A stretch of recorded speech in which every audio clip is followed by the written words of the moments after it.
नमस्कार, मेरो नाम दिपबहादुर खत्री, बोडीगार 7 नौलखर्क र म यो नौलखर्क कृषि तथा पशुपन्छी फार्मको सञ्चालक। 5 वर्ष म यो शिक्षक पेसामा कार्यरत थिएँ र शिक्षक पेसाबाट वैदेशिक रोजगारमा म दुबई गएँ।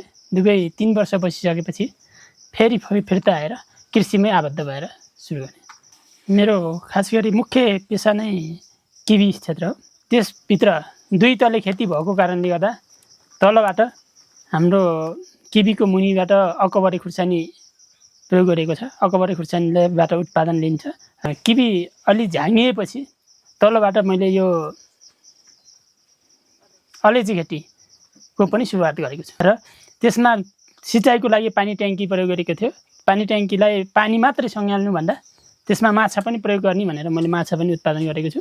जीव कार्यक्रमले के छ भने बजार नै मुख्य होइन, पहिला उत्पादन हो भन्ने लाग्यो मलाई।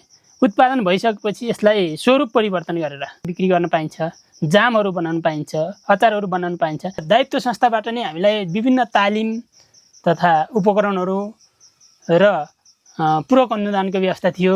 यी सबै जुटाउनु भएकोमा विशेष गरी धन्यवाद दिन चाहन्छु। हस्त, नमस्कार।